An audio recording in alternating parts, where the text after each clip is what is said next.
गुजारिश करना चाहता हूं कि पिछले 10 साल से ये टीआरएस सरकार जब से बनी है, ये बनने से पहले आपको कहा कि 12% का रिजर्वेशन देंगे। अभी तक 12% का रिजर्वेशन छोड़ो, कांग्रेस जमाने में जो 4% का रिजर्वेशन दिया गया है वो 4% को भी वो कम कर रहे हैं। और ये माइनॉरिटी जो एससी सब प्लान बनाए थे कांग्रेस सरकार के समय पे, वो सब प्लान अभी कांग्रेस की सरकार ने उसको जो बनाया था हमारे शब्बीर अली साहब के जमाने में, अब तक लास्ट 10 साल में ये टीआरएस सरकार ने जो जो वायदे किए हैं वो एक भी वायदा कंप्लीट नहीं किया है। और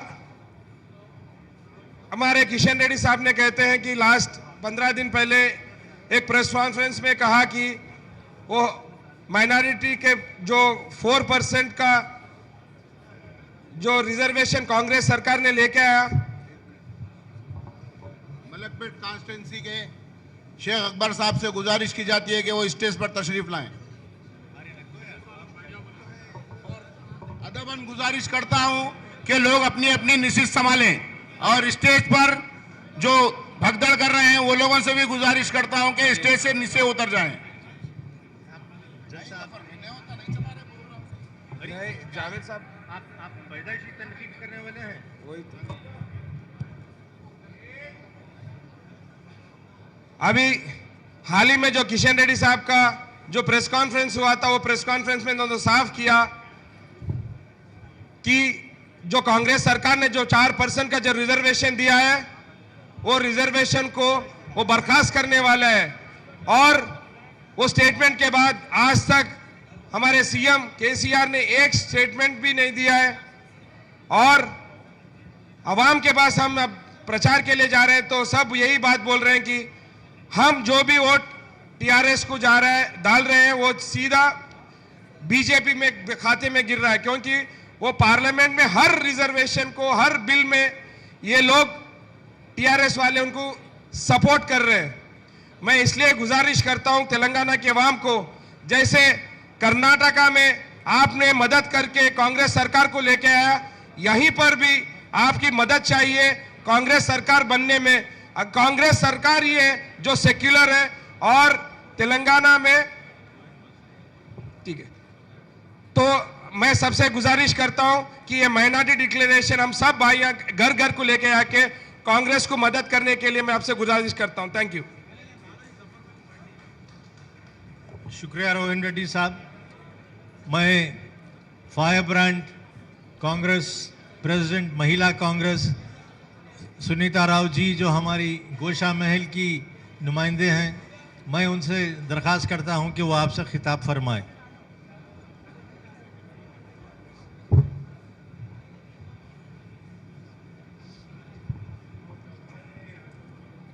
नमस्कार, सलाम वालेकुम सब भाइयाँ यहाँ पे जो उपस्थित थे और मंच पे उपस्थित सारे सीनियर लीडर्स, ख़वातीन बहनें, भाइयों और प्रेस के सारे भाइयों को नमस्कार। पहली बार तो मैं सोनिया जी की शुक्रिया अदा करते जो वुमेन एम्पावरमेंट इनकरेज करते हुए हमको गोशा महल से टिकट दिए। वो हटा के सभी भाइयों से एक गुजारिश है, आज का 2 मुद्दे हैं अपने पास, महंगाई और बेरोजगार का।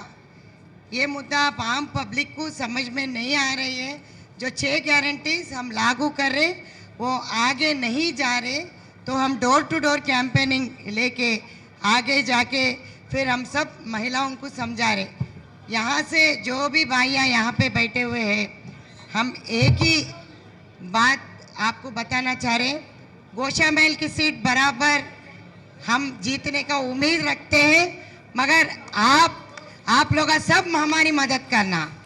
एक बहन होके राजा का बाजा बजाने निकले हम, तो बराबर आप लोगों का सब सहमत हमारे को लार्ज नंबर में आप आके कैंपेनिंग में पार्टिसिपेट करिए और इंशाल्लाह बीजेपी और बीआरएस को बाजू हटा के इस बार गोशा महल में कांग्रेस के अड्डा फिर ज़रूर अपन वापस ले आएंगे।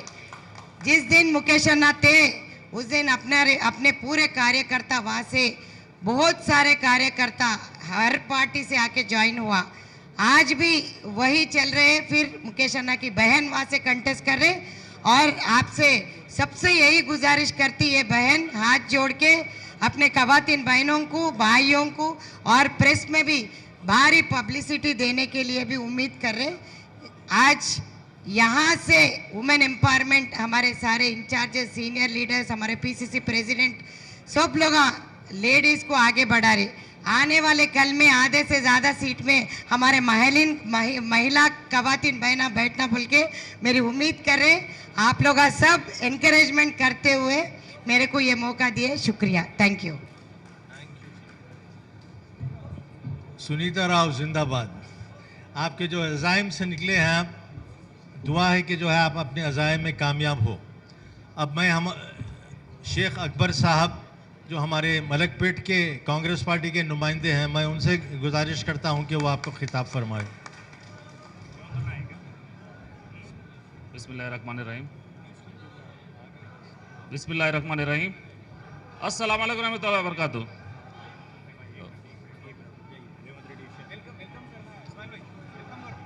मैं पीसीसी रेवंत रेड्डी साहब का इस्तकबाल करता हूं। कांग्रेस पार्टी रेवंत रेड्डी, जनाब खुसरो पाशा साहब का भी मैं इस्तकबाल करता हूं। सदर पीसीसी रेवंत रेड्डी, तेलंगाना का शेर होने वाला सीएम, जोरदार थालियों के साथ इस्तकबाल कीजिए। Congress party Revanth Reddy.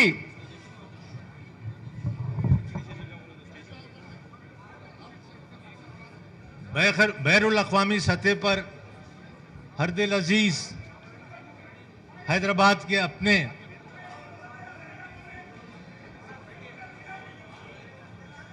Jubilee hills के कैंडिडेट मोहम्मद अजहरुद्दीन साहब से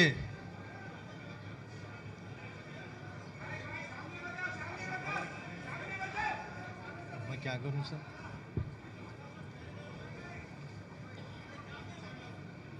अरे सब रहे तो कैसा होगा यार।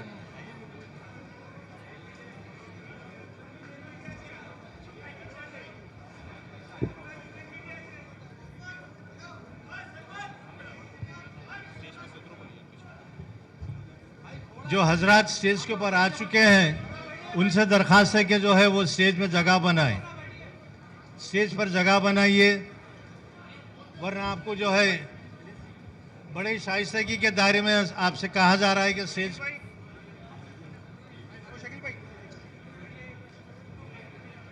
तेलंगाना टाइगर मंसूर मंसूर मंसूर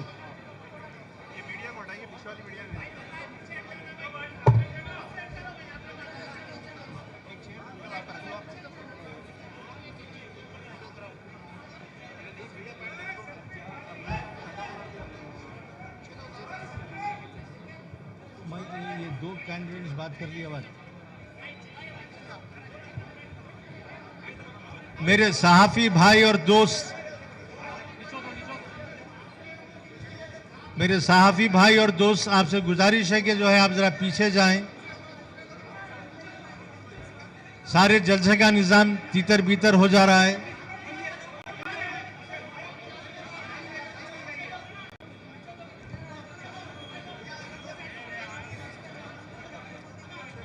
उस्मान आप,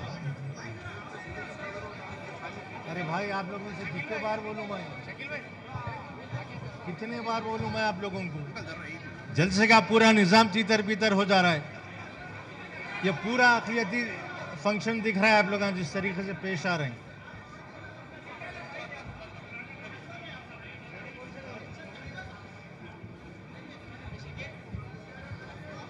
तेलंगाना प्रदेश कांग्रेस कमेटी के मोहतरम सदर आली जनाब रेवंत रेड्डी साहब शहनशी पर पहुंच चुके हैं। हम माइनॉरिटी डिक्लेरेशन ड्राफ्ट कमेटी की जानिब से तहे दिल से रेवंत रेड्डी साहब का जो है शुक्रगुजार करते हैं। मैं रेवंत रेड्डी साहब से जो है का शुक्रगुजार हूं कि उन्होंने ये ड्राफ्ट कमेटी की तश्कील की। अरे क्या है बाबा, ये कोई निजाम है यारो? ये कोई निजाम है?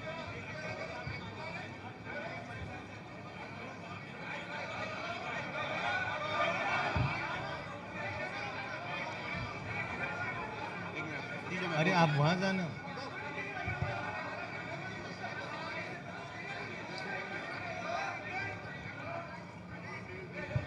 अरे बाबा, ये अखिलियतों का जलसा है यार, ये कोई। ओ बाबू,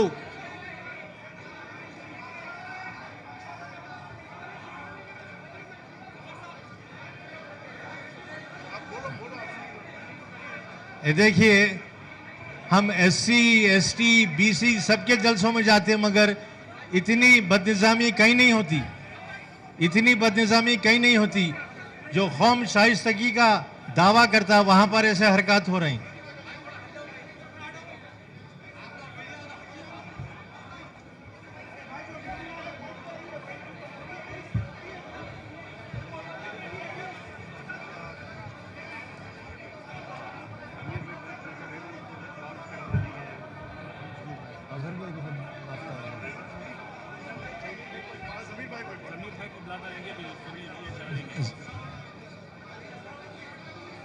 मैं हमारे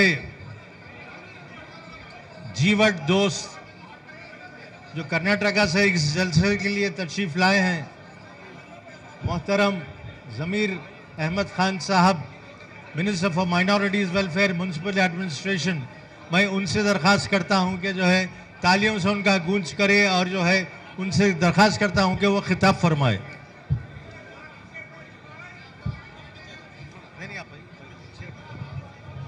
अस्सलाम वालेकुम रहमतुल्लाहि बरकातहू। डैश पे तशरीफ़ फरमाए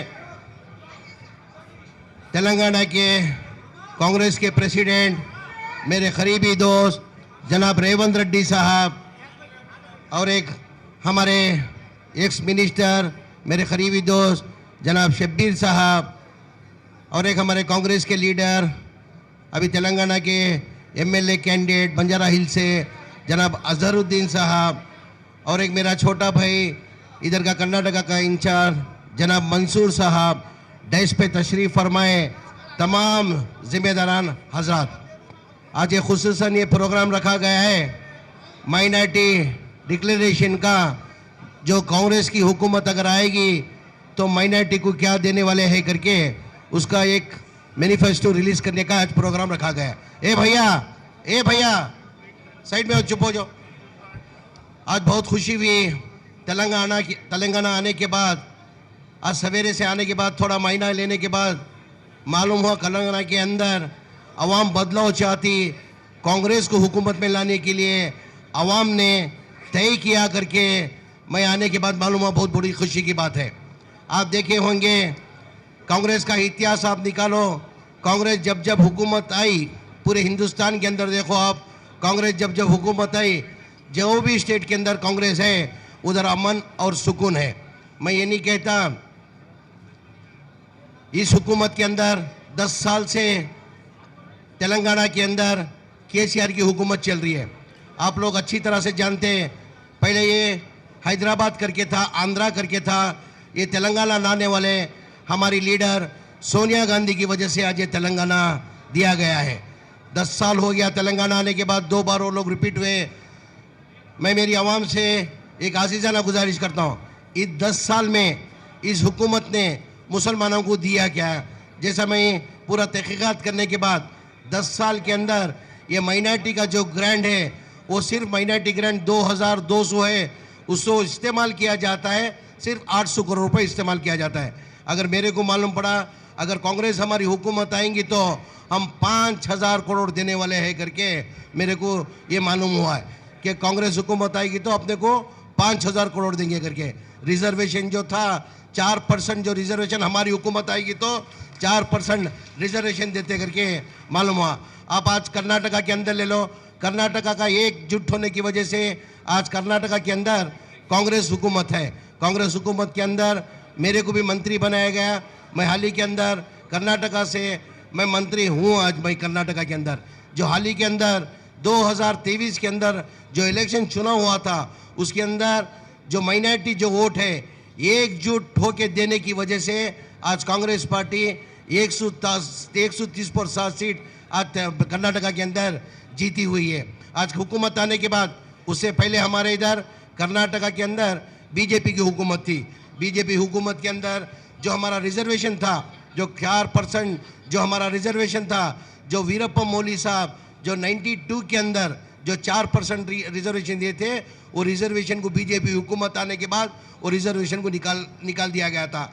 आप लोग जानते हैं, आप आंध्रा तेलंगाना मतलब कर्नाटका से कोई दूर नहीं है, एकदम पड़ोसी होते हैं आप लोग, हर बात की आप खबर रखते हैं। जो बीजेपी जो 4 साल से जो हुकूमत थी, वो उस हुकूमत के अंदर माइनॉरिटी को, खासकर मुसलमानों को करके नहीं है, माइनॉरिटी ले लो, मुस्लिम ले लो, क्रिश्चियन ले लो, सिख ले लो, हर कौम को जो उन्होंने टारगेट करके जो काम किया है आप लोग अच्छी तरह से जानते हैं। मैं उसको दोबारा रिपीट नहीं करना चाहता हूँ। तो मेरी आवाम से एक आजीज़ाना गुजारिश, मेहरबानी करके आज हमारी हुकूमत, कांग्रेस हुकूमत आने के बाद जो बीजेपी हुकूमत के अंदर सिर्फ 800 करोड़ था, हमने मैनिफेस्टो में घोषणा भी नहीं किया था, हमने मैनिफेस्टो के अंदर अनाउंस भी नहीं किया था कि हम क्या करने वाले हैं करके। हमारी हुकूमत आने के बाद जो बीजेपी हुकूमत के अंदर जो 800 करोड़ जो बजट था, उसको जो हमारे सिद्धरामैया साहब मुख्यमंत्री बनने के बाद उसको 6 महीने का बजट दिया हम लोग। चुनाव हमारा हुआ, मई में ख़त्म हुआ, जून में बजट किए, उस टाइम 6 महीना टाइम होता है, 6 महीने के अंदर 2200 करोड़ का बजट दिया गया। उसके अंदर खासकर हमने तालीम के अंदर, मैं एजुकेशन के अंदर ज़्यादा तवज्जो दिया। एजुकेशन के अंदर जैसा कि हमने मैनिफेस्टो के अंदर नहीं अनाउंस किया था, मेरे को 100% उम्मीद है इधर तेलंगाना की हुकूमत, आज अवाम, हर कौम एक चेंजेस चाहती है। हर कौम ने तय कर दिया है कि इधर कांग्रेस हुकूमत लाना, इधर कांग्रेस हुकूमत आने से कोई नहीं रोक सकता, और रेवंत रेड्डी साहब मुख्यमंत्री बनने से कोई भी नहीं रोक सकता, क्यों ये अवाम तय करती है, मैं आप नहीं तय कर रहे। अगर अवाम तय कर दी और कुछ भी कर सकती है। हमारी हुकूमत आने के बाद हमारे मैनिफेस्टो के अंदर ये सब नहीं था। जैसे कि हमने तालीम के अंदर, मुसलमान बहुत पीछे है, उनको तालीम के अंदर मुसलमान को आगे लेके आना करके जो हमने मैनिफेस्टो में अनाउंस नहीं किया था। हमारी हुकूमत आने के बाद जैसे कि बच्चे बाहर जो पढ़ने जाते हैं, अब्राड जो बच्चे पढ़ने जाते हैं, उनकी फ़ीस जो होती है 30 लाख रुपए फीस होती है। बहुत से गरीब बच्चे 30 लाख रुपए कहाँ से लेके आएंगे? गरीब आदमी, ऑटो ड्राइवर, कुली करने वाला बच्चा अच्छा पढ़ता है, वो उसको अब्राड जाना चाहिए, उसको अब्राड जाने के लिए 30 लाख की ज़रूरत पड़ती है। 30 लाख उनके पास नहीं होता है, वो बच्चे अब्राड जाके अच्छी तालीम होना करके उनकी 30 लाख रुपए हमने गवर्नमेंट से तय करके 30 लाख रुपए उधर दे रहे हैं हम लोग। उसके साथ में बहुत से बच्चे हमारे डॉक्टर जो है, बहुत से गवर्नमेंट बच्चे चालाक, ज़हीन, बहुत अच्छे पढ़ने वाले, गरीबी के अंदर बहुत अच्छे पढ़ने वाले बच्चे होते हैं, उनको गवर्नमेंट से क्या है, गवर्नमेंट से फ्री सीट मिलती है, मेडिकल के अंदर फ्री सीट मिलती है। फ्री सीट मिलने के बावजूद भी उसको 11 लाख रुपए फीस भरना पड़ता सालाना। 5 साल का फीस कितना होता है? 55 लाख रुपए होता है। 55 लाख गरीब कहाँ से लेके आएगा? ऑटो ड्राइवर, कुली करने वाला, उनको 55 लाख की अरेंजमेंट नहीं होने की वजह से उन्होंने क्या करते, ड्रॉप आउट कर देते। उस वजह से मुसलमान के अंदर भी बच्चे, माइनॉरिटी के अंदर भी बच्चे डॉक्टर बनना करके बोल के हमने सालाना माइनॉरिटी डिपार्टमेंट से वो बच्चों को 5 लाख रुपए फीस देने का तय करके 13,000 बच्चों को डॉक्टर बनाने का तय करके हमने एक नवा स्कीम लेके आए। और जो स्कॉलरशिप आप देखे होंगे कि सेंट्रल गवर्नमेंट के अंदर जब कांग्रेस की हुकूमत थी, फर्स्ट स्टैंडर्ड से लेके 8th स्टैंडर्ड तक गरीब बच्चों लोग को एक स्कॉलरशिप देता था, उन्होंने रद्द कर दिया, इन्हें केंद्र में, सेंट्रल में ही रद्द कर दिया। तो कोई स्टेट के अंदर आज तक जारी नहीं की। जैसे हमारी कांग्रेस के अंदर हुकूमत आने के बाद, सिद्धरामैया मुख्यमंत्री बनने के बाद, वो जो सेंट्रल गवर्नमेंट से जो स्कॉलरशिप की स्कीम थी उसको जो रद्द कर दिया था, पहली स्टेट के अंदर कर्नाटका के अंदर हमने लागू करके 5 लाख बच्चों को बेनिफिट होता है। मतलब फर्स्ट स्टैंडर्ड से लेके एकवीं क्लास से लेके 5वीं क्लास तक 1000 रुपया, ये 5वीं क्लास से लेके 7वीं क्लास तक हर 2,500 रुपये होता है। 8वीं क्लास का 3,500 होता है। एक गरीब को क्या है, 3,500 रुपये फीस बनना बहुत बड़ी बात है। यानी ऐसे बहुत से स्कीम जो बजट में नहीं लेते हम लोग, हमारी कांग्रेस हुकूमत आने के बाद ये मुसलमानों को फ़ायदा दिया। और एक सबसे बड़ी स्कीम लेके है, आप देखे होंगे, मैं बहुत से देखा हूँ, जैसे कि हैदराबाद, तेलंगाना, हैदराबाद सिटी के अंदर जितने भी लोग ऑटो ड्राइवर ज़्यादा करके माइनॉरिटी के हैं, तो हमने क्या किया था, हमारी हुकूमत के अंदर हमने मैनिफेस्टो में अनाउंस नहीं किया था। हमारी हुकूमत आने के बाद ड्राइवर सिर्फ ड्राइवर बन के नहीं रहना, वो भी मालिक बनना करके नई एक स्कीम लाके 8.5 लाख रुपए का गाड़ी के अंदर 3 लाख रुपए सब्सिडी हम लोग दे रहे, 3 लाख रुपए सब्सिडी हम दे रहे, बैंक का लोन हम करा के ड्राइवर बन के रहना नहीं, वो मालिक बनना करके उसको एक नवी स्कीम लेकर के इस साल से चालू कर दिया। यानी एजुकेशन के अंदर ज्यादा करके हम लोग ताउन ये कर रहे हैं, ज्यादा करके एजुकेशन के अंदर ध्यान दे रहे हैं। मेरी आवाम से, नौजवानों से एक आजीजाना गुजारिश, मेहरबानी करके कर्नाटका के अंदर जैसा हुकूमत है, इस बार भी तेलंगाना के अंदर अभी 2024 के अंदर इसका इफेक्ट किधर पड़ता है? आज पूरे स्टेट के अंदर, पूरी हिंदुस्तान के अंदर कर्नाटका का चुनाव जीतने के बाद आज पूरी जगह बदला हुआ है। आज 2024 का इलेक्शन के लिए आज ये तेलंगाना के अंदर अगर आप ये जीता के लेके आएंगे तो पूरे हिंदुस्तान के अंदर ये फर्क पड़ेगा। मेरे नौजवानों से, मेरी आवाम से एक आजीजाना गुजारिश, मेहरबानी करके आप तमाम एक बार 10 साल आप मौका दिए, नहीं करके नहीं, 10 साल मौका दिए, इस बार एक बार कांग्रेस पार्टी को आप एक मौका दे के आप एक दीजिए। आप इंशाअल्लाह हमारी कौम की भलाई की, सिर्फ हमारी कौम की नहीं, हर कौम को साथ में लेके जाने वाला कोई पार्टी है तो वो सिर्फ कांग्रेस पार्टी। वो कौम नहीं देखती है, ये हिंदू है, ये मुसलमान है, ये क्रिश्चियन है। आप इतिहास निकालो और जब भी चुनाव आता है कांग्रेस का इतिहास निकालो। हमारे कारने में बता के हम वोट मांगते, भाई हमने क्या किया, क्या करने वाले हैं, आगे जाके क्या करने वाले हैं। ऐसा नहीं कि बीजेपी जैसा हिंदू मुसलमान फसाद करा के उन लोगों आपस में नफरत आगे डाल के सियासत कांग्रेस नहीं करती। और हमारा मजहब भी हमको सिखाया नहीं इस तासुब करने का, मजहब नहीं सिखाता, आपस में बैर रखना। हिंदी है हम, हिंदुस्तान हमारा, सारे जहां से अच्छा हिंदुस्तान हमारा, ये मजहब हमारा सिखाया है। तो मेरी आवाम से, मेरे नौजवानों से एक आजीजाना गुजारिश, ये मौका अगर आप खो देंगे फिर हमारे को 2024 के अंदर मुश्किलात पड़ेगी। ये चुनाव नहीं, 2024 का आप ध्यान रखते हुए अगर ये चुनाव हम अगर तेलंगाना के अंदर अगर कामयाब हो गए, पूरे हिंदुस्तान के अंदर कांग्रेस को आने के लिए कोई मैकाल रोक सकता नहीं, कोई मैकाल रोक सकता नहीं। ये कहते हुए वक्त ना कम होने के भी हम भी तेलंगाना कर्नाटका छोड़ के तेलंगाना में जब तक चुनाव है, 30 तारीख को चुनाव है, 28 तारीख तक हम प्रचार कर सकते हैं। 28 तारीख तक भी हमारा हाई कमांड ने हमको आदेश दिया है कि 28 तारीख तक आप तमाम इधर रहना करके हाई कमांड ने आदेश दिया है। मैं 28 तारीख तक भी मैं आपके बीच में रहता हूँ, ये उम्मीद रखते हुए तमाम एक हो के इस बार कांग्रेस पार्टी को पावर में लाएंगे करके उम्मीद रखते हुए, और भलाई होएगी इसके अंदर, मैं बोलता ना भलाई होएगी। एज ए मंत्री, एक मिनिस्टर होते हुए कह रहा हूं मैं, कांग्रेस पार्टी अगर आएगी तो भलाई होएगी करके कहते हुए, ये उम्मीद रखते हुए तमाम एक होके हमारे कांग्रेस पार्टी को वोट करेंगे करके उम्मीद रखते हुए मेरी बात को खत्म करता हूं। अस्सलाम वालेकुम, अल्लाह हाफिज।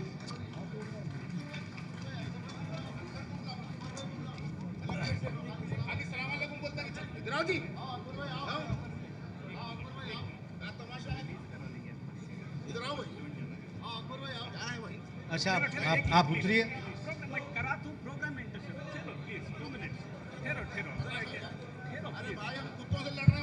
जी आप लोग यहाँ तमाशा मत करो, चिल्लर मत बनाओ। यहाँ शेरों से लड़ाई हो रही है सब, शेरों से हो रही है।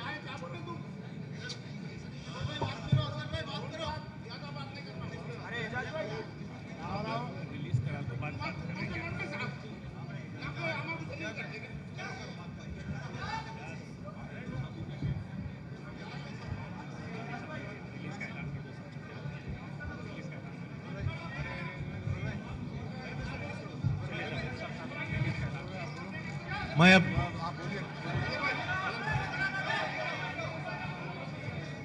रेवंत रेड्डी साहब से गुजारिश करता हूं कि ये माइनॉरिटी डिक्लेरेशन का सलमान खुर्शीद साहब मरकजी वजीर मेंबर कांग्रेस वर्किंग कमेटी आ चुके हैं।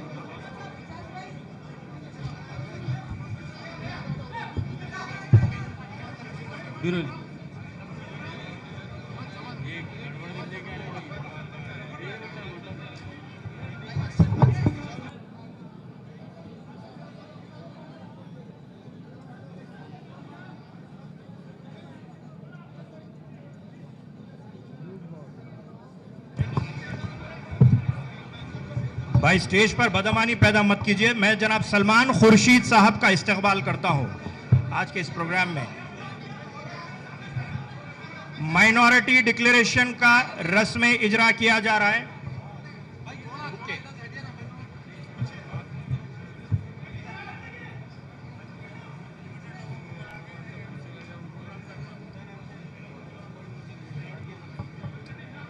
तेलंगाना में होने वाले इंतखाबात के सिलसिले में कांग्रेस पार्टी का माइनॉरिटीज को लेकर यह वादा किया जा रहा है, माइनॉरिटी डिक्लेरेशन का रस्म इजरा अमल में आ रहा है।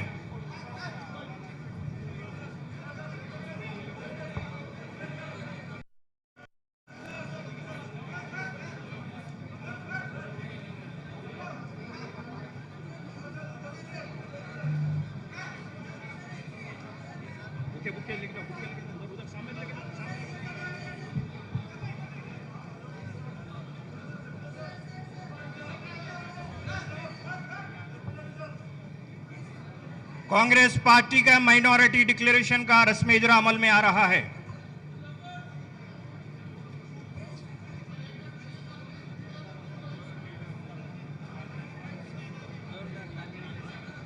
जोरदार तालियों के साथ माइनॉरिटी डिक्लेरेशन का इस्तकबाल कीजिए।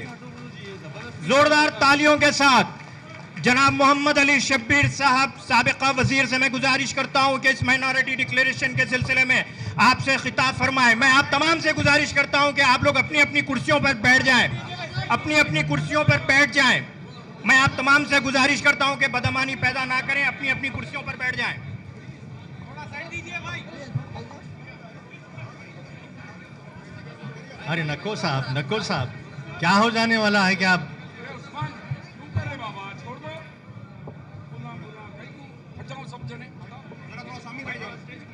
अरे क्या आप मिनिस्टर बन जाते हैं यहाँ ठहरे तो क्या है यार? थोड़ा स्टेज के पास से हटिए भाई।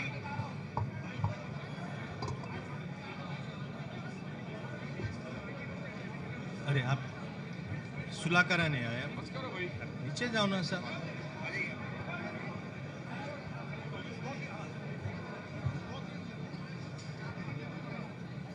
भाई साहब जरा उतरिए ना प्लीज प्लीज।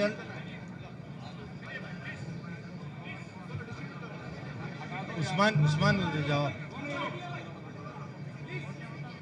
उस्मान आप उधर जाइए। नहीं बोले तो नहीं जा रहे। अरे पुकार लिए कुछ नहीं हुआ, बोले तो कुछ नहीं होता। नहीं कुछ नहीं होता। मैं नहीं चाह रहा हूँ कि उन बद निज़ामी में इन तफरी कर। हाँ नहीं ये करोड़ों में आप करे को डूब जाता है।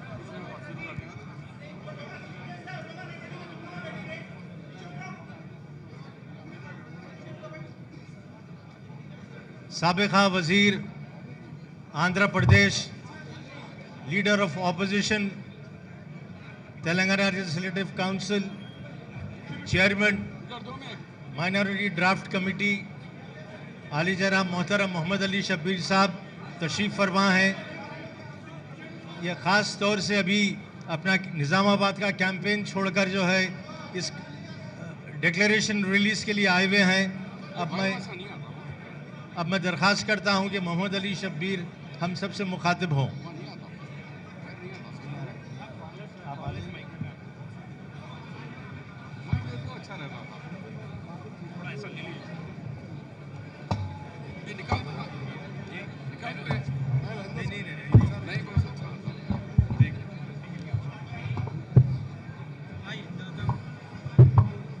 कांग्रेस पार्टी। अरे यार कांग्रेस ये है, जरा डिस्टर्ब मत करिए।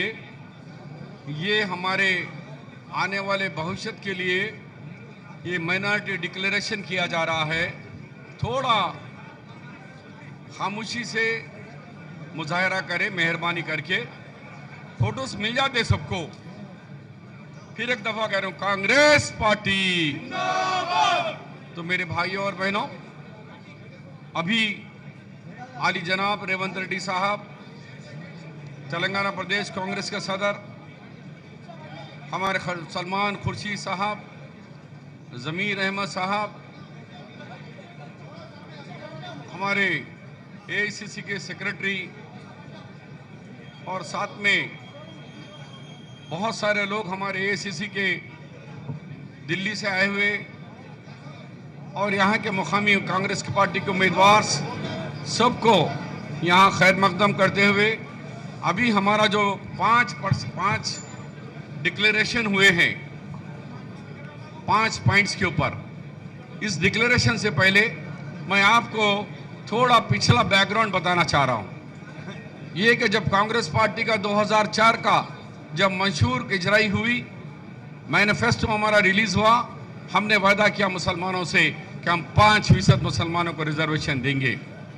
और अल्लाह जल्ले जलालहू ने जब अल्लाह के रसूल मोहम्मद मुस्तफ़ा सल्लल्लाहु अलैहि वसल्लम के पास जिब्राइल अलैहिस्सलाम के ज़रिए इस मुक़द्दस कुरान की पहली आयत को भिजाए थे, इक़रा बिस्मिका रब्बिल लज़ी, यानी तालीम, वही तालीम को कांग्रेस की हुकूमत ने जब 2004 में बनी, उस वक़्त सोनिया गांधी जी के आदेश पर डॉक्टर वाई.एस. राजशेखर रेड्डी और माइनॉरिटी वेलफेयर मिनिस्टर के हैसियत से हमने 5% रिजर्वेशन सिर्फ 56 दिन में दिया।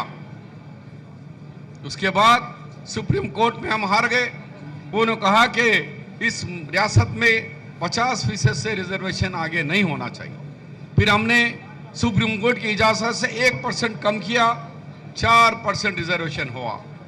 आज अल्हम्दुलिल्लाह 19 साल से ये 4% रिजर्वेशन दोनों रियासतों में, तेलंगाना और आंध्र प्रदेश में 20 लाख बच्चे डॉक्टर, इंजीनियर, MBA, MCA या जितने आला तालीम से है, वो कांग्रेस पार्टी और की ये देन थी कि मुसलमानों को तालीम से आरास्ता करने का।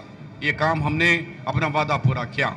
उसके बाद हमने खाली यही नहीं किया, बल्कि इस रिजर्वेशन को fees reimbursement, tuition fees, scholarship, हर चीज फ्री दिया। लास्ट ईयर का अगर MBBS के अंदर एडमिशन देखेंगे, 934 बच्चे तेलंगाना के अंदर MBBS फर्स्ट ईयर में आए और आंध्रा में 600, दोनों रियासतों में मिलाए 1500 हमारे तलबात MBBS फर्स्ट ईयर के अंदर एडमिशन लिए। क्या ये बड़ा हमारा कारनामा नहीं है? हमने जो वादा किया 100% किया, लेकिन लेकिन KCR साहब ने कहा मैं 4 महीने के अंदर इस 4% को निकाल कर 12% रिजर्वेशन करूंगा। वो KCR कहाँ है? 12% रिजर्वेशन, 10 साल तुम्हारी हुकूमत पूरी हो गई, लेकिन 4% से वही चल रहा है। 4 को 3 करने की कोशिश की जा रही है, लेकिन 12 तो नहीं। हमने कहा कि 12 को कोई तकलीफ है तो उसको कम करो, लेकिन 4 से तो बढ़ाओ। वो नहीं करे अभी तक, जितने वायदा करे। आज हमारे 56 इंजीनियरिंग कॉलेज हमने कांग्रेस के 10 साल दौर में दिए। यहाँ महबूब आलम खान साहब तशरीफ फरमाए, यहाँ हमारे जफर जावेद साहब तालीम से भी है, सियासत में भी है, तो उनसे भी मालूम कर सकते हैं हम कि हमने 56 इंजीनियरिंग कॉलेज दिए। आज सिर्फ 6 या 7 कॉलेज बचे, बाकी पूरे बंद। हमने 24,000 इंजीनियर बनाने का ये चैलेंज रखा था कि हम हर साल 24,000 बच्चों को इंजीनियर बनाएंगे, लेकिन कम हो गए। हमने 6 मेडिकल कॉलेज दिए आंध्रा और तेलंगाना में। तेलंगाना में 4, आंध्रा में Shadan medical college, VRK women medical college, Ayaan medical college, इसी तरह के Nimra medical college, Madina Fatima medical college. हमने 6 मेडिकल कॉलेज दिए कांग्रेस में, लेकिन 10 साल में 1 मेडिकल कॉलेज नहीं दी सरकार ने। B.Ed कॉलेज नहीं दिए, D.Ed कॉलेज नहीं दिए। हमारा तालीमी निज़ाम पूरा ख़त्म कर दिए। जो कांग्रेस पार्टी ने न मजबूत निज़ाम बनाकर बनाए, आज इस कॉलेजों के 3-3 साल से फीस नहीं है बच्चों के लिए। ड्रॉप आउट हो रहा है, पढ़ना तो पढ़ना, इल्म छोड़ दे रहे हैं बच्चे हमारे। जो ख्वाब कांग्रेस पार्टी ने देखा था, आज KCR ने उस ख्वाब को चुकनाचूर कर दिया है। इसीलिए आज दोबारा फिर हम आपके सामने आए हैं। इस इलेक्शन में आपकी मदद दीजिए। कांग्रेस कभी वादा करती है तो उसको वादा निभाना भी कांग्रेस जानती है। ये 138 साल कांग्रेस पार्टी है। इस मुल्क को आज़ादी दिलाई, तेलंगाना दी, ये कांग्रेस पार्टी है। तो भाइयों, यकीन रखिए हमारे पार्टी पे। आज हमारे दरमियान में सलमान खुर्शीद साहब भी हैं, जो मेरे तरफ से जो मैं केस सुप्रीम कोर्ट में लड़ रहा हूँ 17 साल से, मेरे एडवोकेट भी है और वो बगैर पैसे के हमारी वकालत भी कर रहे हैं। तालियों के गूंज में उनका भी शुक्रिया अदा करिए। तालियां, माशाल्लाह। तो अब जो डिक्लेरेशन हमारा है उसमें सबसे पहले हमारा सब प्लान, बहुत दिनों से डिमांड है कांग्रेस पार्टी का में से कि SC/ST को होगा, SC/ST का जो सब प्लान है, नहीं मैं थोड़े पॉइंट्स बोल देंगे, साफ बोलेंगे। SC/ST का जैसे सब प्लान है, हम अक़लियतों को सब प्लान, यानी सब प्लान से क्या होता है, जो बजट हम देंगे वो बजट अगर खर्चा नहीं होगा तो उसको कैरी फॉरवर्ड, दोबारा वो पैसों को जो बच गए हैं आने वाले साल में उसको मिलाकर बजट दिया जाता है, उसको बोलते हैं सब प्लान। उस प्लान के अंदर अक़लियतों को कैसे बढ़ाएंगे, मुस्लिम, क्रिश्चियन, सिख, ईसाई भाइयों को हम कैसे आगे बढ़ाएंगे, वो सब प्लान के जरिए होगा। उसके बाद हमारा बड़ा मुतालिबा था कि हम 4000 करोड़ रुपए से हमारा बजट शुरू करेंगे और बाकी चीजें पूरे हमारे रेवंत रेड्डी साहब हमारे सदर कांग्रेस है, क्योंकि ड्राफ्ट कमेटी के और आईमास को हमने 12000 रुपए से आईमों की तनख्वाहों को 12000 कर दिए हैं, मौजनों को 10000 कर दिए हैं, और खुद्दमास जो दरगाह पे करते हैं उनको भी, और हमारे क्रिश्चियन भाइयों के प्रीस्ट को भी 12000 दिए हैं। बाकी के डिटेल्स 5 डिक्लेरेशन हमारे रेवंत रेड्डी साहब आप लोगों को समझ।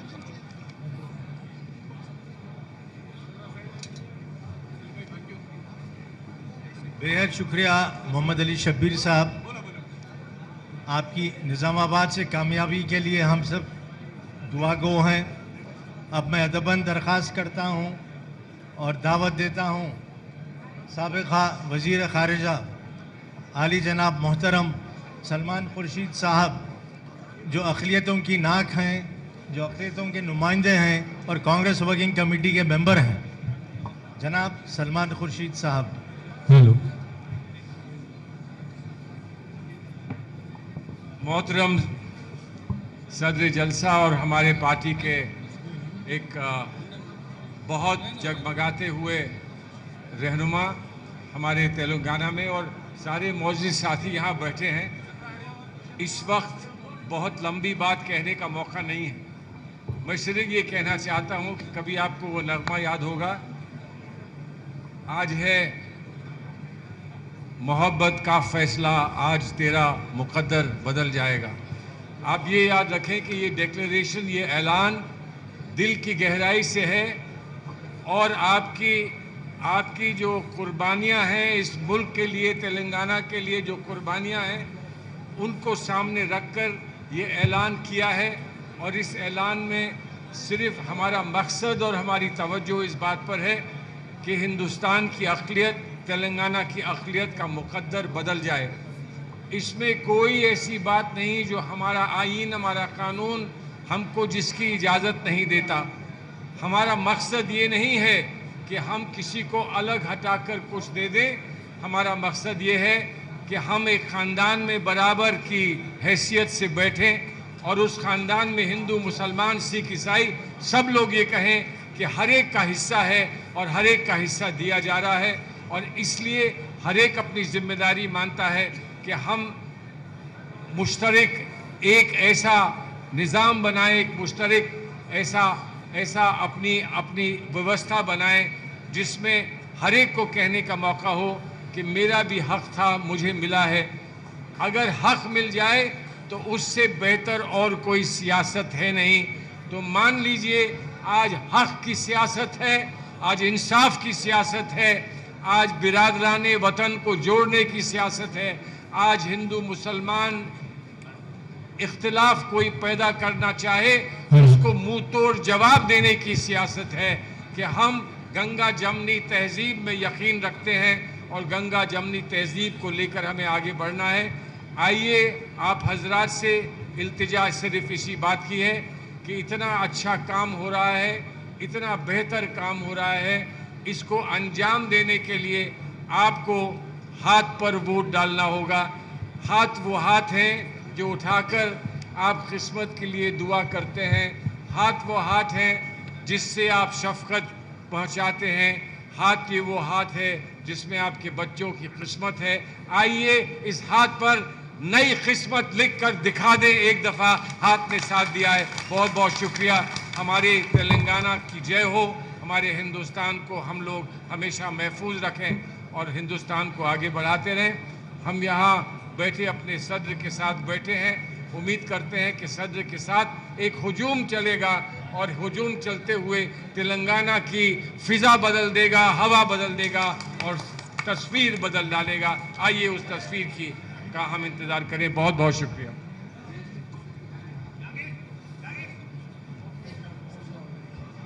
बेहद शुक्रिया मोहतरम आली जनाब सलमान खुर्शीद साहब। अब मैं दावत खिताब देता हूं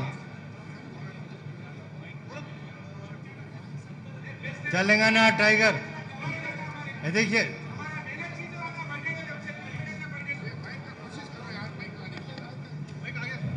तेलंगाना टाइगर प्रदेश कांग्रेस के सदर रुकन पार्लियामेंट आली जनाब मोहतरम,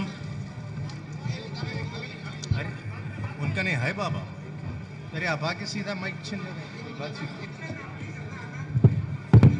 रेवंत रेड्डी साहब ये बहुत ज़्यादा मेहनत करके काफ़ी ऑर्गेनाइजेशन से मिले बाद, काफ़ी ओपिनियन लिए बाद ये डिक्लेरेशन बना है। काफ़ी मेहनत गई है इसमें आपसे जो है, और ये बेहतरीन है। ये डिक्लेरेशन जो है हम ये नहीं बोल रहे कि कांग्रेस ये दे रहा है।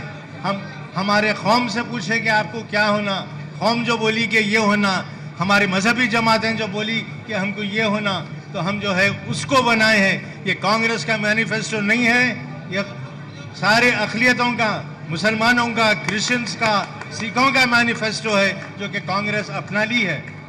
मैं अब जो है दरख्वास्त करता हूँ हमारे हरदिल अजीज़ सदर से कि वो खिताब फरमाए।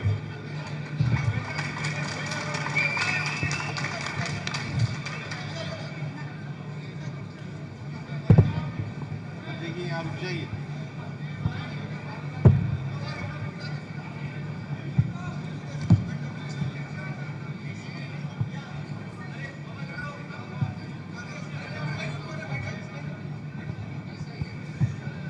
मित्रों, आज शाम माइनॉरिटी डिक्लेरेशन, हमारे माइनॉरिटी डिक्लेरेशन कमेटी के चेयरमैन जनाब मोहम्मद अली शब्बीर जी, उनके नेतृत्व में हम लोग माइनॉरिटी डिक्लेरेशन का कमेटी बना के सबसे जितने भी क्रिश्चियन माइनॉरिटी, मुस्लिम माइनॉरिटी, सिख माइनॉरिटी के जो बड़े बड़े डॉक्टर, इंजीनियर, बड़े लोगों से मिलकर हमारा ये माइनॉरिटी डिक्लेरेशन बना है। ये माइनॉरिटी डिक्लेरेशन रिलीज़ के लिए CWC member, former union minister Salman Khurshid साहब और ऐसे कर्नाटका मिनिस्टर जमीर अहमद साहब, अजहरुद्दीन साहब और बाकी के हमारे मंसूर अली ऐसी सेक्रेटरी, बाकी के बहुत सारे दोस्तों, नेता लोग, सब लोग इधर आए। खासकर महबूब आलम खान साहब भी यहाँ पर मौजूद है कि आने वाले दिनों में जो कांग्रेस की सरकार, आम जनता की सरकार बनने के बाद आगे कांग्रेस पार्टी हमारे मुस्लिम माइनॉरिटी और क्रिश्चियन माइनॉरिटी भाइयों के लिए हमारा मैनिफेस्टो, हमारा डिक्लेरेशन श्री मल्लिकार्जुन खड़गे जी, श्रीमती सोनिया गांधी जी नेतृत्व में और खासकर हमारे भाई राहुल गांधी जी कन्याकुमारी से लेकर कश्मीर तक 150 डेज 4000 किलोमीटर पैदल चलते चलते सब लोगों से मिले, किसानों से मिले, महिलाओं से मिले, माइनॉरिटियों से मिले, विद्यार्थियों से मिले, निरुद्योग युवता लोगों से मिले, सबसे मिलकर सबका राय सुनकर हर दिन शाम को 5 मिनट वो बोलते गया। 150 दिन के बाद उनके मन में ये आ गए तेलंगाना में जैसा किसानों के लिए एक डिक्लेरेशन, यूथ डिक्लेरेशन, महिला डिक्लेरेशन, वैसे ही हमारे बहुत इम्पोर्टेंट डिक्लेरेशन माइनॉरिटी डिक्लेरेशन। क्योंकि आप लोगों को मालूम है इस देश को आज़ादी दिलाए सो कांग्रेस पार्टी हमेशा हिंदू मुसलमानों को साथ में लेकर चले। हिंदू मुसलमानों का मतलब तो आंके कांग्रेस के लिए। इस देश में आप लोग को याद दिलाना चाहता हूँ, प्रेसिडेंट ऑफ इंडिया मुसलमान को बनाया बोले तो कांग्रेस पार्टी ने बनाया। आंध्र प्रदेश में पीसीसी अध्यक्ष बनाए बोले तो कांग्रेस पार्टी ने बनाए। और राज्यसभा के वाइस चेयरमैन यही मंसूर अली खानी साहब है, इनके वाली साहब को, रहमान साहब को हम राज्यसभा के वाइस चेयरमैन बनाए। इसका मतलब कब कब मौका मिले कांग्रेस पार्टी को, हमारे मेरे बड़े भाई शबीर अली साहब को 30 साल में उनको मंत्री बनाया हमारी चेन्ना रेड्डी जी ने। यूथ कांग्रेस के कोटा में उनको एमएलए टिकट मिले तो पहली बार चुनाव जीतते ही उनको मंत्री बनाए। और यहाँ पर जमीर भाई है, कर्नाटक में आज के तारीख में 2 मंत्री और असेंबली का स्पीकर बना है माइनॉरिटी को। तो कभी भी सीएम पॉलिटिकल सेक्रेटरी आल्सो हमारे जमीर भाई बोल रहे मुसलमान को मौका दिए। और खुर्शीद साहब तो आपको पता है लॉ मिनिस्टर सब सारे किए, उनके हाथों से बहुत सारे लोगों को हाई कोर्ट जज, सुप्रीम कोर्ट जज ने बनाया, इनके हाथों से आज यहाँ पर मौजूद है। तो मैं एक बात याद दिलाना चाहता हूँ और हमारे डिक्लेरेशन के बारे में, माइनॉरिटी ये SC ST सब प्लान जैसे है वैसे हमारे रिजवान भाई भी बेंगलुरु से MLA 3री बार, रिजवान भाई भी मेरा पार्लियामेंट के इंचार्ज है, रिजवान भाई को भी मैं वेलकम करता हूँ। हमारे तरफ से एक ही बात है, माइनॉरिटी डिक्लेरेशन का मतलब खाली ये कागज़ रिलीज करने का नहीं है, ये हमारी जिम्मेदारी है। हमारे बड़े लोग बोले 100 पकना 1 लिखना, ये लिख के आप लोगों को हम गारंटी दे रहे, ये गारंटी निभाने का जिम्मेदारी मेरी है। मेरे तरफ से कांग्रेस के अध्यक्ष सोनिया जी की, राहुल जी के नेतृत्व में जो हमारे माइनॉरिटी भाइयों को जो गारंटी दे रहे, ये गारंटी निभाने का जिम्मेदारी मेरा है। क्योंकि कभी भी कांग्रेस पार्टी एक बात ये तो पीछे नहीं हटते। 2004 में बात बोले तेलंगाना देने के लिए, हमारा पार्टी सोनिया जी तेलंगाना दे के आप लोगों को पूरा तेलंगाना एक स्टेट बनाए। यहीं पर जो माइनॉरिटी के लिए 4000 करोड़ रुपए बजट रखने वाले हैं इसमें, और आपके रेगुलर इसके लिए और 1000 करोड़ रुपए भी हम लोग देने वाले हैं। तो आप माइनॉरिटी वेलफेयर के लिए जैसा SC ST सब प्लान है, माइनॉरिटी सब प्लान बनाने का हम लोग आते ही एक्ट बना देंगे। अगर माइनॉरिटी सब प्लान बनाए तो आपको जितने पैसे आपके एलोकेशन बजट में होंगे वो पैसे पूरा आपके ही रहेंगे। अगर वो फाइनेंशियल ईयर में वो इस्तेमाल किए तो आगे कैरी फॉरवर्ड भी इसका होने वाले हैं। और वक्फ को भी जुडिशियल पावर देंगे। जुडिशियल पावर देना है तो सेंट्रल एक्ट है, मुझे पता है, स्टेट में हम पास करके केंद्र में भी 2024 में हमारा सरकार बनेंगे, तब हम वक्फ प्रॉपर्टी बचाने के लिए आज के तारीख में 70,000 एकर्स का 5,000 एकड़ बच गए, बाकी का पूरा कब्जा में चले गए। जो ठेकेदार समझ रहा, शहर का मालिक समझ रहे, वो कभी भी ये आवाज़ नहीं उठाए। इसीलिए कांग्रेस पार्टी वो जिम्मेदारी लेंगे, वक्फ प्रॉपर्टीज बचाने की जिम्मेदारी हमारे है। और आपका जो मस्जिद है से मस्जिद के जगहों को बचाने का जिम्मेदारी सरकार के है। मगर अफसोस की बात है तो तेलंगाना सरकार के हुकूमत आने के बाद, प्रदेश बनने के बाद जो सेक्रेटेरिएट में 2 मस्जिद था, एक निज़ाम सरकार ने बनाया, दूसरा YS राजशेखर रेड्डी हमारे शबीर अली जी साहब मुख्यमंत्री ऑफिस के बगल में C ब्लॉक के बगल में मस्जिद बनवाया था। सेक्रेटेरिएट में जो लोग नौकरी करते उन लोगों को वहाँ जब नमाज पढ़ने के लिए, मगर KCR आने के बाद जो निज़ाम के समय पर जो मस्जिद बना उसको भी शहीद करवाए, और जो अपने सरकार में बनाया वो भी मस्जिद को शहीद किया। मगर यहाँ के मालिक, यहाँ के सदर, वो उसके जिम्मे उसके कभी भी नहीं उठाया। इसीलिए हम लोग जो इंफ्रास्ट्रक्चर के लिए, जो वेलफेयर के लिए आपके act and religious right and culture के लिए हम नया कानून बनाएंगे। आप लोगों के लिए हमारा जिम्मेदारी है काम करने का। मैं एक ही बात कहना चाहता हूँ भाई, आप लोग सोचो, इस बार नया एमएलए को बनाने के लिए हम लोग कोशिश किए। हमारे अजहरुद्दीन साहब इंडिया कैप्टन, ये इंडिया का शान है, इंडिया को बहुत बार क्रिकेट में इंडिया को जिताए। ये इंडिया के शान को हम जुबली हिल से हम टिकट दिए, क्योंकि वो एमएलए बने तो देश में करोड़ों युवताओं को एक आदर्श मिलेगा कि भाई अजहरुद्दीन क्रिकेट इंडिया के लिए अब तेलंगाना युवता के लिए काम करने के लिए उनके टिकट दिए, वो एमएलए बने, आगे अच्छा तरक्की किए। मुसलमान भाइयों को एक निशान के लिए हम एक रोल मॉडल बनाने के लिए कोशिश किए। मगर उनको हराने के लिए जो आदमी जिम्मेदारी लिए, ये क्या नीयत है। 2014 में एमआईएम पार्टी वहाँ पर हिंदुओं को टिकट दे, 2018 में तो किसी को चुनाव नहीं लड़वाने दे।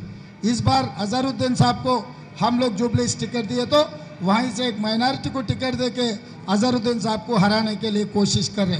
और दूसरी बात, 89 से लेकर आज तक कामारेड्डी में जीतने दो हारने दो, वहाँ के किसानों से, वहाँ के हिंदू मुसलमानों से अच्छा रिश्ता है, अच्छा दोस्ती है शब्बीर भाई को, उनको वहाँ से जिताने के लिए हम कोशिश किए।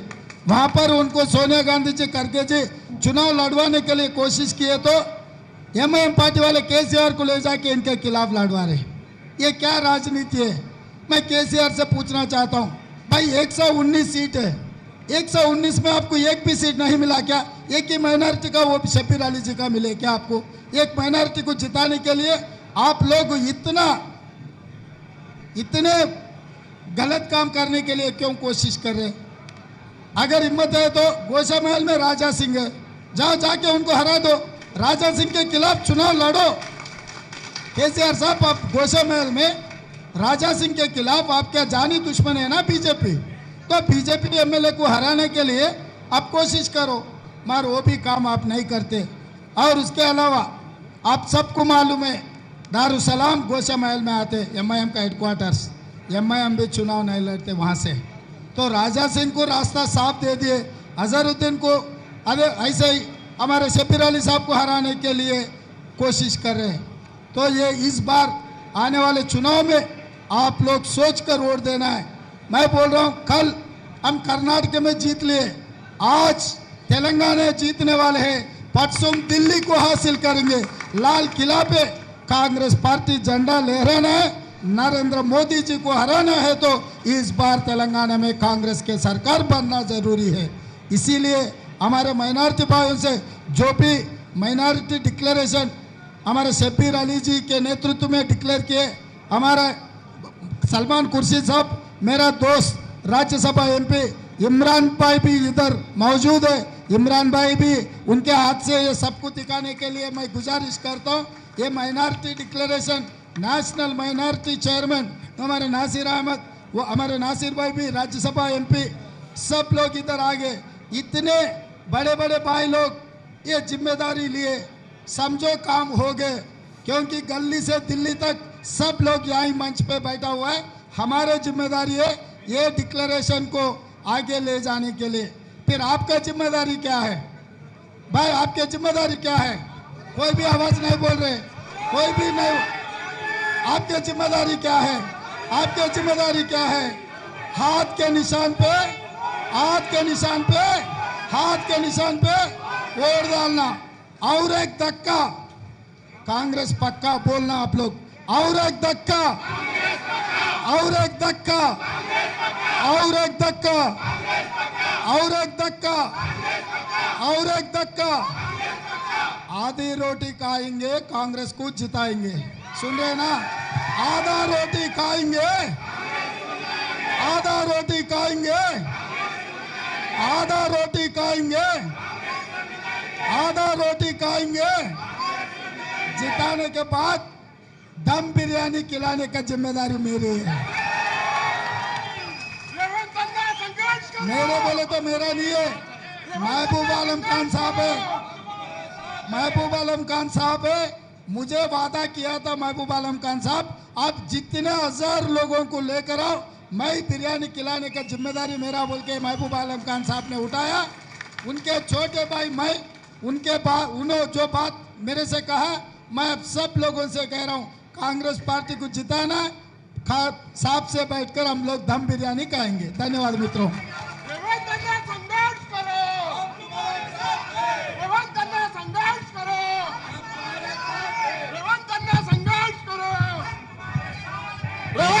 संघर्ष करो।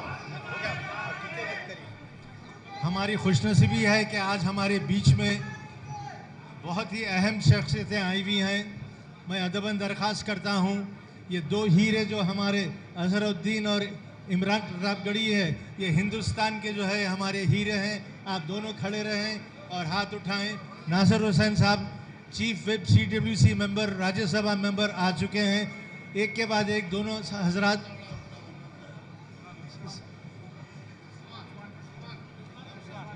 रिजवान अरशद मेरे छोटे भाई जो शिवाजी नगर के MLA हैं, वो भी हमारे बीच आ चुके हैं। रिजवान आप भी खड़े रहें और ज़रा हाथ हिलाएं। मैं ये सारे साहिबीन जो शहनशीं पे तशरीफ़ फरमा है, मैं ये चाहता हूँ कि आप लोग ये हाथ में पकड़े पूरे।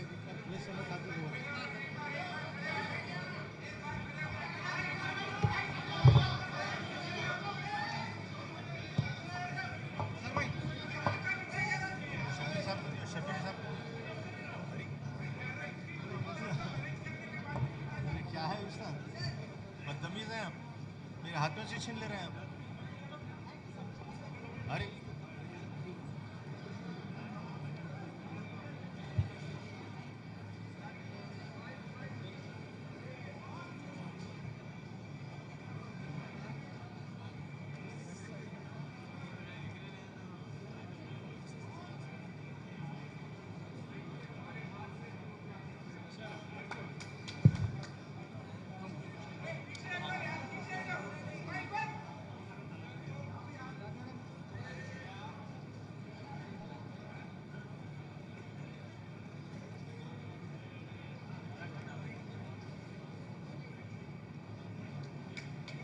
इमरान प्रतापगढ़ी साहब, एक 2 मिनट के लिए आपसे गुजारिश है कि आप खिताब फरमाएं।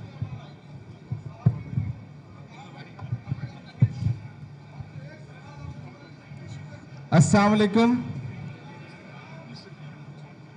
माइनॉरिटी डिक्लेरेशन के इस शानदार प्रोग्राम की अध्यक्षता कर रहे हमारे प्रदेश अध्यक्ष और डायनेमिक लीडर रेवंत रेड्डी साहब, सलमान खुर्शीद साहब और स्टेज पर बैठे हुए तमाम जिम्मेदारान।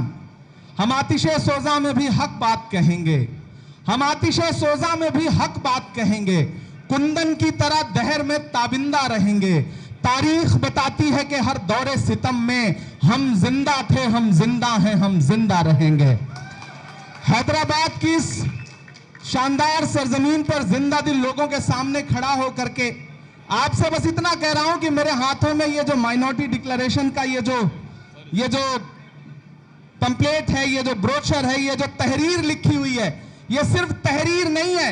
हम तकरीबन 1 घंटे जाम में फंस करके यहां पहुंचे हैं, तब समझ में आया कि पुराना हैदराबाद किस तरह से सांस लेता होगा। तकरीबन 1 घंटा जाम में फंस के आया हूं। सड़कों की हालत ऐसी है कि सफर करिए तो पता ही नहीं चलता कि सफर कर रहे हैं या आखिरी सफर कर रहे हैं, इतनी खराब हालत है।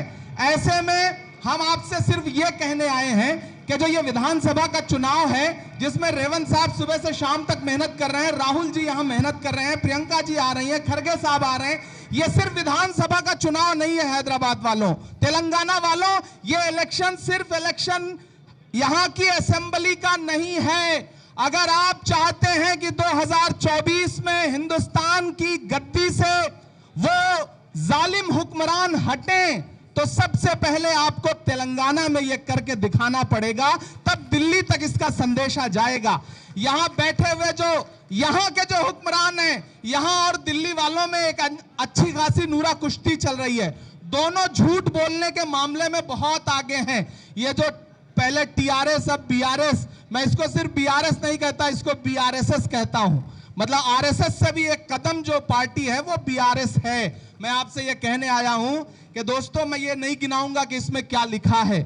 आपके बीच में आके ये कहा जाता है कि कांग्रेस ने मुसलमानों को दिया क्या है, अकलियतों को दिया क्या है। मैं सिर्फ आपसे 2-3 बातें कह रहा हूं कि वो कांग्रेस पार्टी ही है जिसने डॉक्टर जाकिर हुसैन को इस देश का राष्ट्रपति बनाया। वो कांग्रेस पार्टी है जिसने फखरुद्दीन अली अहमद साहब को इस देश का राष्ट्रपति बनाया। वो कांग्रेस पार्टी है जिसने मौलाना अबुल कलाम आजाद साहब को इस देश का पहला शिक्षा मंत्री बनाया। वो कांग्रेस पार्टी है जिसने सैयदा अनवरा तैमूर को असम का मुख्यमंत्री बनाया। वो कांग्रेस पार्टी है जिसने अब्दुल रहमान अंतुले को महाराष्ट्र का मुख्यमंत्री बनाया। वो कांग्रेस पार्टी है जिसने बरकतुल्लाह साहब को राजस्थान का मुख्यमंत्री बनाया। वो कांग्रेस पार्टी है जिसने अब्दुल गफूर साहब को बिहार का मुख्यमंत्री बनाया। वो कांग्रेस पार्टी है जिसने सलमान खुर्शीद साहब जैसा हीरा उठाया और इन्हें सेंट्रल मिनिस्टर बना करके बड़ी जिम्मेदारियां सौंपी, विदेश मंत्री बनाया। वो कांग्रेस पार्टी ही है जो हर दौर में, एक ऐसे वक्त में जब लोग आपकी परछाई से बच रहे थे, तब नफरतों को मिटाने के लिए 4000 किलोमीटर पैदल चला। कौन? राहुल गांधी। अपने पैर के छालों की परवाह किए बगैर आपके लिए चलता रहा। वो कन्याकुमारी से कश्मीर तक, तेलंगाना में भी उन्होंने अच्छा खासा वक्त गुजारा। मैं आपसे यह कहने आया हूं कि यह इलेक्शन बहुत अहम इलेक्शन है। हैदराबाद वालों, आपके यहां से जो आवाज उठती है उसका संदेशा दूर तक जाता है। मैं लगातार यहां के नेताओं के भाषण सुनता रहा हूं। लगातार रेवंत भाई को टारगेट करने की कोशिश की जा रही है, लगातार कांग्रेस को टारगेट करने की कोशिश की जा रही है। कुछ लोग तकरीरों में कहते थे कि कांग्रेस अब म्यूजियम में रहेगी। मैं तो उनसे कहना चाहता हूं कि जो ये सपना देखते थे कि कांग्रेस मुक्त भारत और कांग्रेस म्यूजियम में रहेगी, उन्हें मैं बता दे रहा हूं कि आने वाले दिनों में तेलंगाना में कांग्रेस हुकूमत बनाने जा रही है। बाकी जो स्टेट्स में भी इलेक्शन है वहां कांग्रेस पार्टी हुकूमत बनाने जा रही है। बस आपका सपोर्ट चाहिए, अकलियतों का सपोर्ट चाहिए। माइनॉरिटीज में जितनी भी कम्युनिटीज हैं, मेजॉरिटी हमारे साथ है, माइनॉरिटीज के भी साथियों से गुजारिश है कि सपोर्ट करिए। हमने सहराओं में हासिल किए आसानी से, वो समंदर में भी रहकर न मिले पानी से। ये सियासत के दिए सबके हवाले न करो, मुल्क जल जाता है एक शख्स की नादानी से। मुल्क का जो हाल है, जो नफरतों का माहौल है, अगर उसे खत्म करना चाहते हैं तो तेलंगाना से लेकर के, राजस्थान से लेकर के, मध्य प्रदेश से लेकर के, छत्तीसगढ़ से लेकर के मिजोरम तक असेंबली में आने वाले दिनों में कांग्रेस की हुकूमत बनेगी। तो हमारा आपसे वादा है कि 2024 में दिल्ली में कांग्रेस की हुकूमत बनने से कोई रोक नहीं पाएगा। हैदराबाद वालों, आपके कांधे पे जिम्मेदारी बहुत बड़ी है। बहुत शुक्रिया आप सारे लोगों का। अजरुद्दीन साहब यहां बैठे हुए हैं। मैं बस आखिर में एक बात कह रहा हूं कि आपके वोटों की ठेकेदारी का दावा करने वाले राजा सिंह के खिलाफ कैंडिडेट नहीं उतारते, लेकिन अजरुद्दीन के खिलाफ कैंडिडेट उतारते हैं। आपको बस इतना समझना है कि इस खेल के पीछे कौन है। ये बहुत बुलंद फजा में तेरी पतंग सही, मगर पता है मुझे डोर किसके हाथ में है। तो डोर जिनके हाथ में है वो आपको समझना है कि डोर किसके हाथ में, और उस डोर को चला कौन रहा है। ये जो कार है, इसकी स्टीयरिंग अपने हाथ में होने का दावा करने वाले लोग उस कार को ले जाकर के किसकी चौखट पर रोकते हैं, ये हम सारे लोग जानते हैं। इस बार एकजुट होइए, तेलंगाना बदलने जा रहा है। रेवंत अन्ना की मीटिंगों में जो सैलाब उमड़ के आ रहा है, राहुल गांधी को सुनने के लिए जो सैलाब उमड़ के आ रहा है, वो बता रहा है कि कांग्रेस की सुनामी को न तो केसीआर रोक पाएंगे, न एमआईएम रोक पाएगी, न भाजपा रोक पाएगी। ये हमारा आपसे दावा है। आज से हम सारे लोग पूरे तेलंगाना के अलग अलग इलाकों में जा रहे हैं, मुसलसल यहीं डेरा जमाएंगे और आने वाले 3 दिसंबर को मुल्क को बताएंगे कि तेलंगाना अब कांग्रेस का है। बहुत शुक्रिया।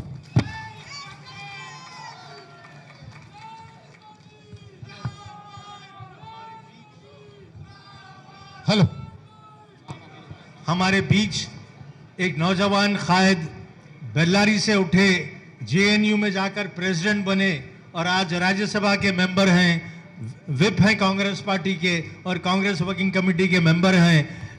मैं नासिर हुसैन साहब से मुखातिब हूं और गुजारिश करता हूं कि जो है आप अस्सलाम वालेकुम रहमतुल्लाहि बरकातहू। तेलंगाना प्रदेश कांग्रेस कमेटी के अध्यक्ष भाई रेवंत रेड्डी जी, हमारे कायद और हमारे सीनियर लीडर सलमान खुर्शीद जी, शब्बीर भाई हमारे कर्नाटका के मिनिस्टर जमीर भाई और एक हमारे यंग एमएलए रिजवान अरशद साहब, अजहर भाई, मंसूर, इमरान भाई, आरिफ, बहुत सारे लोग यहाँ पे, सबका नाम नहीं लूँगा मैं, और बुजुर्गों और दोस्तों, बड़ी लंबी तकरीर इसलिए नहीं करूँगा क्योंकि लेट से आए हम लोग। जैसा इमरान बता रहे थे, 1 घंटे से ज़्यादा हम लोगों को ट्रैफिक में लगा यहाँ पहुँचने तक। इससे अंदाज़ा हम लोग को लगता है कि किस तरह आप लोग यहाँ पे जी रहे हैं। बहुत सारी बातें मेरे ख्याल से हो गई होंगी और डिक्लेरेशन में भी बहुत कुछ आ गया है। हम कर्नाटक से आते हैं, कर्नाटक से कई लीडर यहाँ पे हैं, जमीर साहब हैं, रिजवान अरशद हैं, मंसूर हैं, बहुत सारे लोग हैं। हम लोगों ने डिक्लेरेशन नहीं किया था कर्नाटका में, लेकिन हम तमाम बातें यहाँ पे जो बताए गए, पिछले जो गवर्नमेंट हमारी 13 से 18 तक कांग्रेस की जो गवर्नमेंट कर्नाटका में थी, उस गवर्नमेंट के तहत इसमें मैक्सिमम जो इसमें जो बताया गया है डिक्लेरेशन में, ये सारा चीज कांग्रेस पार्टी के द्वारा, कांग्रेस पार्टी की सरकार के द्वारा हम लोग ऑलरेडी ये कर चुके हैं। और इस बार के मैनिफेस्टो में भी हम लोगों ने इससे भी ज्यादा वहां पे डाले हैं। इसीलिए जो वहां पे मुसलमान पूरे एकजुट होके कर्नाटका में कांग्रेस पार्टी को जिताए हैं। अब यहाँ पे तेलंगाना में बार बार सवाल उठता है कि टीआरएस गवर्नमेंट है, टीआरएस गवर्नमेंट मुसलमानों की हित में काम कर रही है, टीआरएस गवर्नमेंट मुसलमानों के लिए बहुत कुछ कर रही है करके। लेकिन हम कल भी मैं सवाल पूछ रहा था इंडिया टुडे कॉन्क्लेव में, इनके नंबर ऑफ फेलियर्स गिनाने की मैं कोशिश कर रहा था। इतने वायदे जो पिछले 5 साल पहले, 10 साल पहले आप लोगों ने किया था, वो वायदे कहां चले गए? वो कहां चले गए 12% रिजर्वेशन? वो कहां गया जुडिशियल पावर्स वक्फ बोर्ड को देने का?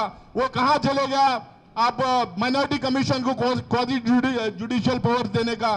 बहुत सारे ऐसे वादे जो आपने किए थे, वो एक के ऊपर भी आपने खड़ा नहीं उतरा।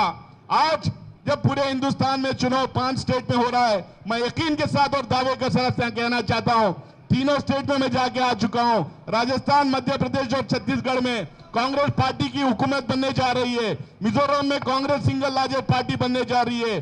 पूरे हिंदुस्तान की आवाम तेलंगाना की तरफ देख रही है। सवाल सिर्फ तेलंगाना पे खड़ा हुआ है, क्योंकि सारे लोगों को यकीन है यहाँ पे एक टीआरएस के अलावा एक ऐसी पार्टी है जो पूरे हिंदुस्तान में घूम घूम के भारतीय जनता पार्टी को मदद करती है। वही पार्टी यहाँ पे भी खेल बिगाड़ने की कोशिश कर रही है।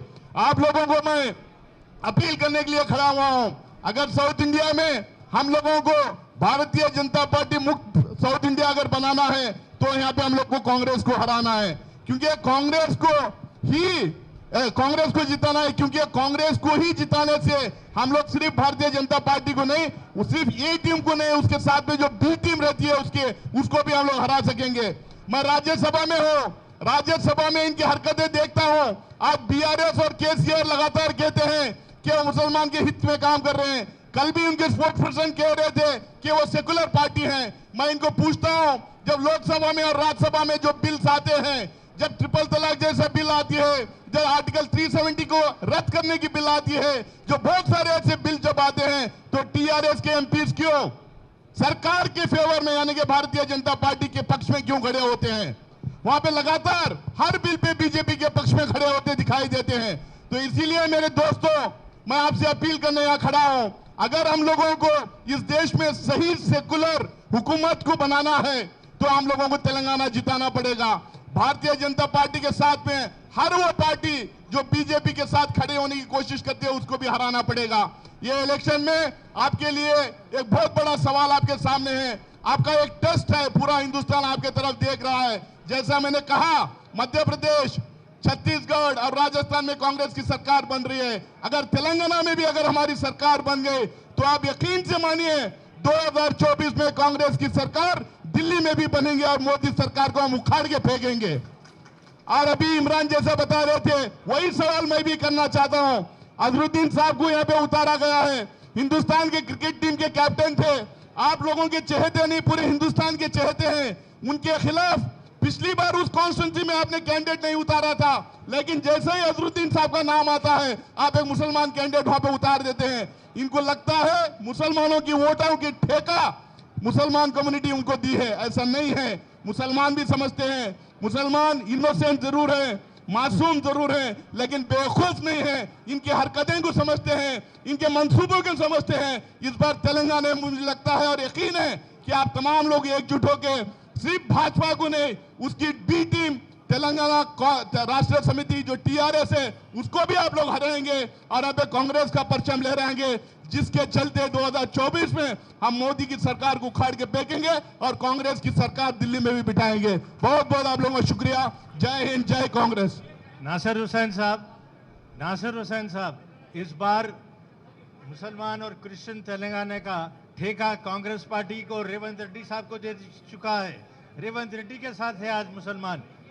रेवंत रेड्डी साहब, आप 2 ऐलानात कर दीजिए। एक बहुत ही अहम ऐलान, हैदराबाद में जो मासूम बच्चों के ऊपर, इनोसेंट बच्चों के ऊपर ज़्यादा से ज़्यादा पुलिस केसेस लगा रहे। कांग्रेस पार्टी हुकूमत आते ही जो इनोसेंट बच्चों के ऊपर केसेस है पूरा रिव्यू करके उन लोगों के ऊपर जो गलत केसेस है वो निकालने के लिए कांग्रेस पार्टी कोशिश करेंगे। जय कांग्रेस।